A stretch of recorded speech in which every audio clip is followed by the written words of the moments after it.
Hoje é domingo, 18 de fevereiro, entra no ar neste momento mais um giro de notícias. Hoje, às 16 horas, no estádio Newton Santos, Botafogo e Vasco da Gama. Antepenúltima partida do Glorioso na Taça Guanabara. O alvinegro, caso vença a peleja de hoje, praticamente garante a classificação para as semifinais do Campeonato Estadual do Rio. É bem provável que o técnico Thiago Nunes coloque força máxima contra o Cruz Maltino. Tudo, mas tudo mesmo a respeito de Botafogo e Vasco dentro desse nosso pré-jogo. Roda a vinheta que daqui a pouco eu tô de volta.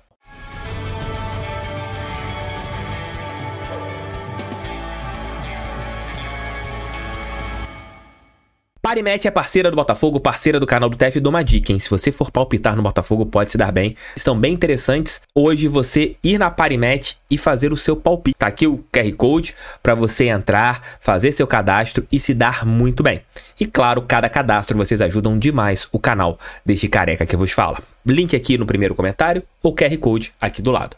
Hoje, às 16 horas, no estádio Newton Santos, Botafogo e Vasco da Gama. O alvinegro, caso vença o seu rival Cruz Maltino, deve praticamente garantir a sua classificação se vencer no próximo final de semana a equipe do Audax, que é a pior do futebol carioca.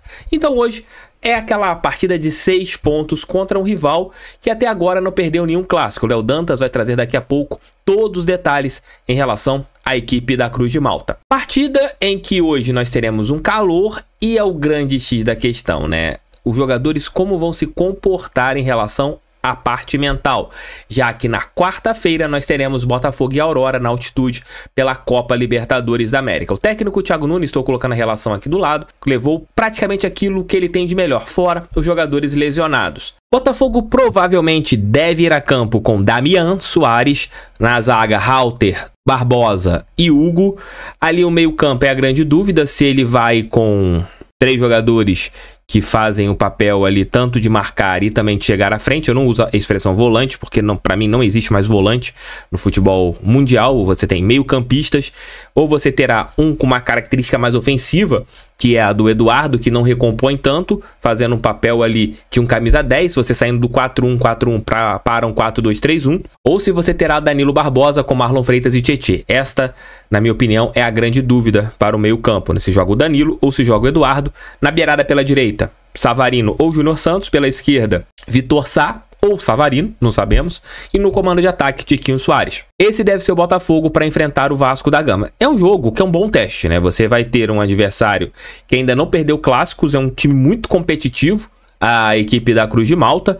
Então você tem o Vasco que vai fazer de tudo para vencer o Botafogo, mas eu torço que ninguém se lesione. O que eu quero sair do estádio Newton Santos hoje é com o time bem fisicamente para a final que nós teremos na próxima quarta-feira lá em Cochabamba, na altitude. É isso que eu quero, é assim que eu espero que o Botafogo saia dessa partida ileso em relação a lesões, para a gente ter ali uma grande partida pela pré-Libertadores. Mas é um jogo complexo contra o Vasco, mas eu acredito que o Botafogo tem bola para vencer a equipe da Cruz de Malta. Ainda mais no estádio Newton Santos, a gente consegue acelerar o jogo e quem sabe a gente não tenha hoje uma grande atuação, a melhor atuação do Botafogo. Nós tivemos uma grande atuação contra o Voltaço, espero que isso aconteça novamente hoje contra a equipe da Cruz de Malta, que o Botafogo erre pouco. Daqui a pouco o Léo Dantas vai trazer detalhes a respeito da parte positiva e da negativa do Vasco. Tem que marcar muito bem a bola aérea, que ainda é uma dor de cabeça contra o Voltaço. O Botafogo cedeu espaços ainda para cruzamentos. Espero que isso não aconteça hoje, que o Botafogo seja competitivo. TF, onde assistir o jogo? De várias maneiras, né? Você tem como assistir pela Band, na TV aberta, pelo Band Esportes, também por TV fechada, ou no canal Gold aqui no YouTube. Para falar um pouquinho sobre a equipe do Vasco da Gama, chamo o Leonardo Dantas. Fala aí, Léo. Fala pessoal do canal, tudo bem? E aí, recuperados do carnaval? E aí, Thiago, comemorando ainda o título da Viradouro? Tá feliz essa semana, né? Mas enfim, vamos falar então do clássico desse domingo no estádio Newton Santos, entre Botafogo e Vasco, para a gente fazer a tradicional análise do adversário, focando então no Cruz Maltino. É um duelo direto, né? Briga por vaga na semifinal, jogo importantíssimo para os dois lados. O Vasco tem se mostrado nesse início de temporada a quarta força mesmo do estado, né? Mesmo que em alguns momentos reveze ali com o Botafogo chegou a sair do G4, o Vasco é o grande que ficou a maior parte do tempo fora também do G4. O Flamengo chegou a ficar um período também. Mas enfim, o Vasco, além dessa questão de estar fora do G4 em algumas rodadas, tem números ruins também. É o pior ataque e a pior defesa entre os 4 grandes no campeonato estadual. Está 1 ponto atrás do Botafogo, o que mostra a relevância dessa partida para fins de classificação à semifinal. Projetando então o que é o time do Vasco, considerando apenas as partidas do estadual com o time titular. O Vasco iniciou a temporada fazendo um torneio amistoso no Uruguai e usando o time de garotos aqui no estadual. Desconsiderei porque as características dos jogadores são muito diferentes. Era treinado por outro treinador, então a forma de jogar também não era semelhante ao que a gente vê hoje do time titular do Ramon Dias, que vem de um empate em 0-0 com o Fluminense. E acho até que jogando pouco melhor do que se imaginava, se aproveitando também de um Fluminense que jogou pior do que se imaginava para o time que até então era o líder da Taça Guanabara. Mas avaliando então o Vasco de forma geral, ele entra em campo num 3-5-2, fazendo uma linha de 3 marcadores lá atrás. Quando o time adversário está atacando e o Vasco não é pego de surpresa, como num contra-ataque, por exemplo, ela ganha principalmente nos clássicos, isso aconteceu muito contra Flamengo e Fluminense, ganha o apoio dos 2 laterais, Paulo Henrique de um lado e Piton do outro. Aí o 3-5-2 teórico do início vira um 5-3-2, uma linha de 5 bem postada para ocupar o miolo, para ocupar o meio, mas também para ocupar as laterais e as pontas adversárias para reduzir o máximo possível de espaço por ali. O X da questão é que os 2 laterais sobem, eles não ficam plantados ali atrás o tempo todo, eles sobem para ajudar. Vou falar um pouco mais do Piton quando citar a parte ofensiva do time do Vasco. Então a recomposição desses laterais em algum momento fica complicada. E o Vasco se desorganiza e tem dificuldades para marcar a saída rápida do adversário, principalmente pelas pontas, justamente porque em alguns momentos esses laterais não conseguem preencher o lado, né, dessa linha defensiva. Sabe? Tem um jogador que está se destacando muito, é o Léo Jardim. Mesmo sendo a pior defesa entre os grandes, mesmo sendo um time que em alguns momentos está muito aberto, muito exposto, o Léo Jardim tem dado conta do recado. Seria pior sem ele, mas ainda assim ele tem sido um dos destaques desde a temporada passada, como um bom goleiro que o time do Vasco conseguiu buscar.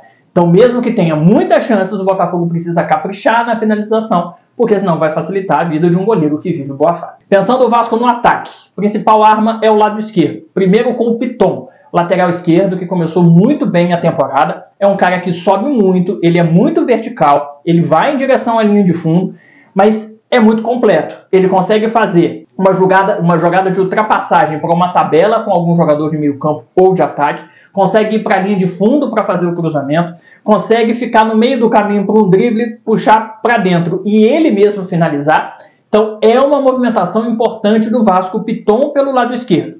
Em alguns momentos dá as costas e complica a defesa? Sim, mas ofensivamente é peça muito importante. O lado esquerdo do Vasco é o mais completo, porque o Piton tem a companhia do Payet, que é o craque da companhia, o francês, camisa 10, responsável pela criação, pela articulação, pelos passes, jogador de muita visão, de muita inteligência, sabe o que fazer com a bola no pé e sabe que espaços ocupar sem ela. É por isso que essa jogada de ultrapassagem para receber no ponto futuro com o Piton é tão importante, porque o Payet consegue fazer bem essa leitura. É fundamental tirar o espaço dele, porque ele é o nascedouro das grandes jogadas do Vasco, por dentro e pela meia esquerda, onde ele se posiciona na maioria das vezes. Falei lá no início que o Vasco joga com 2 atacantes, ele não tem mais aquilo de um centroavante e 2 pontas. Quem faz a função dos pontas normalmente são os laterais, o Paulo Henrique e o Piton, mas há um segundo atacante, o David, que teoricamente seria um cara para flutuar e tentar fazer uma jogada em parceria com o Verratti. Mas ele cai muito mais pelo lado esquerdo também. Então ele é o cara responsável por puxar os contra-ataques, que são, né, os contra-ataques, uma arma muito importante do time do Vasco, mas caindo sempre pelo lado esquerdo. Então esse lado tem superioridade, 3. Então é preciso que o lado do Botafogo faça algo semelhante ao que fez no jogo contra o Volta Redonda. Guardadas as devidas proporções de qualidades individuais, o Voltaço também tinha pela esquerda o seu lado mais forte, e o Botafogo conseguiu anular. É preciso que o lado direito defensivo alvinegro faça de novo uma boa partida para tirar. Outras armas importantes do Vasco. Os cruzamentos para o Verratti, ele é alto, tem jogo físico muito bom, em posição pela altura, então é uma arma importante e ele costuma levar pique com o cabeceando. E também a participação dos volantes, tanto o Praxedes, que já vem desde o ano passado, quanto O Galdames, que chegou nesse ano, tem sido fundamentais nisso. Contra o Flamengo, por exemplo, o Galdames toda hora chegava na entrada da área para finalizar ou para dar um passe. Você só tem o Payet de armador e numa linha que às vezes só fica de 3 meio-campistas, ele vai ficar sozinho se só ele participar da articulação. Então é fundamental que um volante participe. O Zé Gabriel é o cara mais da contenção, o segundo volante aparece mais. Ou o Praxedes ou o Galdames, depende de quem vai entrar em campo.